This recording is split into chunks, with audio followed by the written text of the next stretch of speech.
बिस्मिल्लाहिर्रहमानिर्रहीम। अस्सलाम वालेकुम। जोड़ तोड़ में खुश आमदीद। उम्मीद करते हैं आप खैरियत से होंगे। हमारी दुआ है आप जहाँ जहाँ मौजूद हों, अल्लाह ताला आप पर अपना खास फजल और करम फरमाए। तो नाजरीन, पेश खिदमत हैं पिंकी पीरनी माफिया जो है उसके कुछ नए हकायक मंजर आम पे आए हैं। ये हकायक उस वक्त मंजर आम पे आए जब वजीर आजम हाउस से वजीर आजम मौजूदा जो वजीर आजम है मियाँ शहबाज शरीफ, उनके जो कॉल जो लीक्स की गई थी, उनकी जो रिकॉर्डिंग्स लीक की गई, उस सिलसिले में एक पाकिस्तान आर्मी के एक मेजर अब्दुल रहमान हैं, उन्हें गिरफ्तार कर लिया गया। और उसके बाद कुछ मजीद नाम सामने आए जिसमें पिंकी पीरनी के जो मुबैना एक पीर थे रहमतुल्लाह, ये आईएसआई के बेसिकली अफसर थे। और इसी तरह एक और जो नाम सामने आया वो अरसलान सत्ती हैं।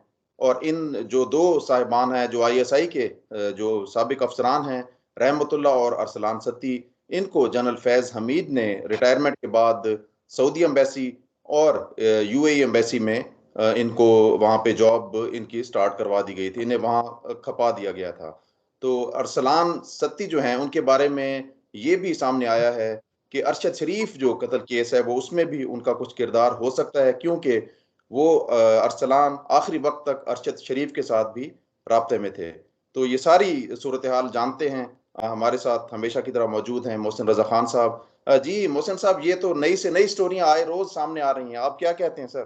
क्या तफसीलात हैं आपके पास? जी, जनरल फैज हमीद की बेटी की आज शादी हुई है, तो पहले तो हमने मुबारकबाद देंगे। ये बड़ा खुशी का मौका है, लेकिन उनका जो किरदार है वो हम देखते हैं कि पाकिस्तानी सियासत में और दीगर अमूर में और करप्शन के हवाले से भी काफ़ी कंट्रोवर्शियल किरदार के मालिक हैं वो। और उन्होंने जो करप्शन कराई और अपने गांव के करीब जो काम करवाए और जो माल बनाया, इसके अलावा वो पाकिस्तान में शैतानी और रूहानी कुव्वतों का एक बहुत बड़ा जो थे लिंक थी। और वो इस तरह के कामों के लिए उन्होंने कई लोगों से दाते भी रखे हुए थे और कई पीरों और फकीरों को जो कि अवाम को धोखा देते हैं और उनको लूटते हैं, उनसे भी उनके राब्ते थे। जनरल फैज हमीद पाकिस्तान की सियासी और असली तारीख के एक मुनफरिद जर्नल हैं, जिन्होंने न सिर्फ सियासी इंजीनियरिंग में कमारात दिखाए, बल्कि उन्होंने अमूरी मुमलिकत चलाने के अलावा फौज को तकसीम करने में भी अहम किरदार अदा किया। लेकिन इसके साथ साथ उनका रूहानी क़ुव्वतों से भी बड़ा ताल्लुक था और जो ख्वाहिश पीर फकीर हैं वो सब उनके गिर्द जमा थे और वो उनसे काफ़ी काम लेते थे। अब वो क्या काम लेते थे इसका अंदाज़ा तो हमें हो गया कि जब वो गिरफ्तार हुए मेजर अब्दुल रहमान शहबाज शरीफ की फ़ोन टेप करने के इल्ज़ाम में, तो उसमें दो लोगों के नाम आए।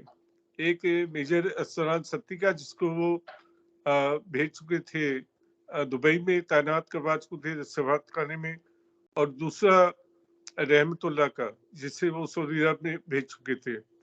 अब आप देखें कि पाकिस्तान की आईएसआई का सरबराह कितना ताकतवर होता है कि वो सफारतखानों में भी अपने लोग तैनात करवाता है और उन्हें अपनी मर्जी के मुताबिक इस्तेमाल करता है और मुल्क के सदर और दीगर लोगों के वो बेवकूफ़ी बनाने के लिए अहम किरदार अदा करता है। यानी कि पिंकी पीनी के लिए एक ऐसा मुर्शिद ढूंढा गया जो कि इनकी मर्जी और मंशा के मुताबिक ना सिर्फ उनको मर्जी की इतलात फराम करे, बल्कि उनसे इतलात हासिल भी करे। और इसी तरह उन्होंने पेशावर के एक पीर साहब है जो कि जरदारी के भी पीर है, क्योंकि उन्होंने जेल में कैद थे पीर साहब, तो उन्होंने जरदारी साहब को ये पेशन गोई की थी कि वो मुल्क के आइंदा सदर होंगे। और उसके बाद जरदारी साहब जब उनके सदर बने तो उन्होंने उन पर इनाम इकराम की बारिश कर दी थी। इसी तरह हम देखते हैं कि जनरल फैज हमीद के इस्लामाबाद और बाकी इलाकों के पीरों से भी خصوصی رابطے تھے. ایک پیر صاحب جو شف کے ذریعے علاج کرتے ہیں، وہ بھی ان کے بہت قریبی تعلق رکھتے تھے، اور ان کو بھی یہ اپنے مقاصد کے لیے استعمال کرتے رہے یا نہیں یہ تو وقت ہی بتائے گا، لیکن انہوں نے پیروں سے خصوصی تعلقات رکھے ہوئے تھے.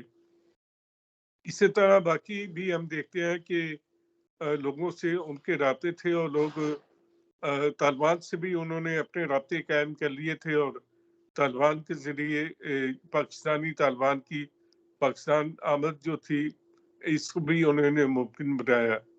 لیکن یہ جو پن کی پینی کو بیوقوف بنانے اور انہیں جو تھا گمراہ کرنے کے لیے انہوں نے کام کیا، حالانکہ یہ کام ایسا تھا جس میں پن کی پینی سمجھتی تھی کہ ان کا بھی فائدہ ہوا ہے، کہ انہیں معلومات مل رہی ہیں، اور انہیں ایک مرشد مل گیا ہے، جعلی مرشد، یعنی کہ جعلی پن کی پینی کا جعلی مرشد. اور اس لحاظ سے وہ عمران خان کا دادا مرشد ہوا. ساری جعلی جو تھا کام چل رہا تھا، اور اس ملک کو اس طریقے سے تباہ کیا گیا کہ آج اس ملک میں یہ حالت ہو گئی ہے کہ آٹے کے لیے لوگ سڑکوں پہ دھکے کھا رہے ہیں، سڑکوں پہ مر رہے ہیں، اور ملک کا خزانہ خالی ہو چکا ہے، اور کوئی امید کی کرن بھی نظر نہیں آ رہی. ایسے وقت میں ہم دیکھتے ہیں کہ جنرل فیض حمید کی بیٹی کی شادی ہوئی، اور اس شادی میں سابق چیف جسٹس ثاقب انصار جیسا شیطان صفت کردار بھی وہاں موجود تھا.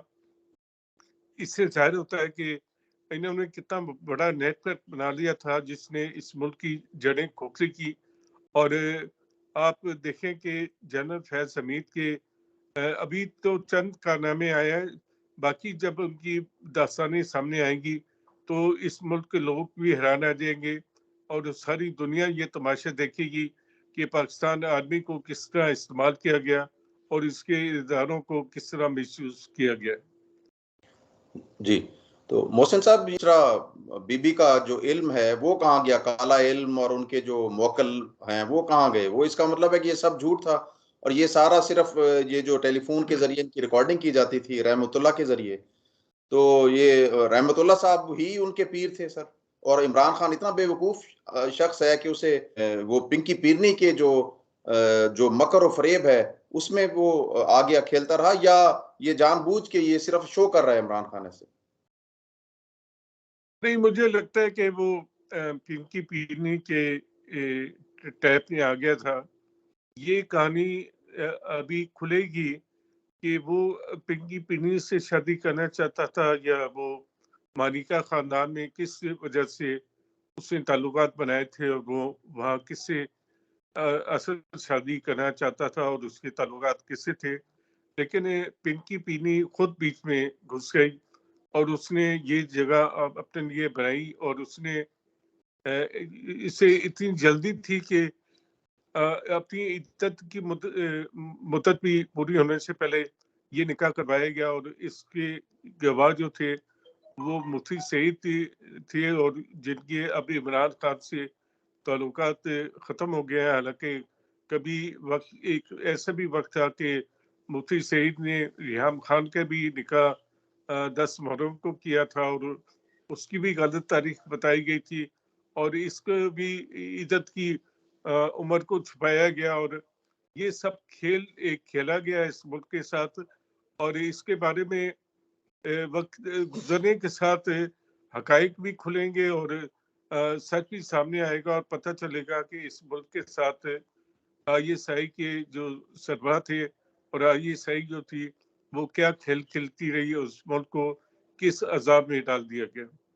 جی، محسن صاحب یہ جو آئی ایس آئی کے ایک افسر جو سعودی عرب میں تعینات تھے رحمت اللہ، انہیں تو ہماری اطلاعات کے مطابق گرفتار کر لیا گیا ہے، لیکن جو یو اے ای میں تعینات تھے افسر ارسلان ستی، وہ ابھی تک غائب ہیں. اس کے بارے میں کوئی اطلاعات ہیں کہ کیا انہیں گرفتار کیا گیا ہے؟ کیونکہ ارشد شریف کیس میں بھی ان کا نام آ رہا ہے سامنے. دیکھیں، ابھی تو لگتا یہ ہے کہ آئی ایس آئی پوری طرح فیض حمید کے چنگت سے آزاد نہیں ہو سکی، اور ہم دیکھتے ہیں کہ جس طرح ارسلان सती भाग गया है, शहजादा अकबर भाग गया था, और इसी तरह दीगर किताब भी भागे हुए हैं या उन्हें गिरफ्तार नहीं किया जा रहा। तो अभी तक सूरत हाल वाज़ह नहीं हो रही कि ISI कहाँ खड़ी है, उसका क्या एजेंडा है, अब वो क्या करना चाहती हैं। तो अभी तो खेल शुरू है और पार्टी अभी शुरू ही है। इसमें मज़ीद हक़ाइक़ जो हैं वो सामने आएंगे, और ये अरसलान सत्ती और रहमतुल्लाह जैसे कई लोग सामने आकर बेनकाब होंगे। बहुत शुक्रिया मोहसिन साहब। नाजरीन, इसी हवाले से ये जो फैज़ नेटवर्क था और पिंकी पीरनी नेटवर्क था, इसी हवाले से मज़ीद हक़ाइक़ से भी आपको जल्द आगाह करेंगे। तब तक के लिए अल्लाह हाफ़िज़।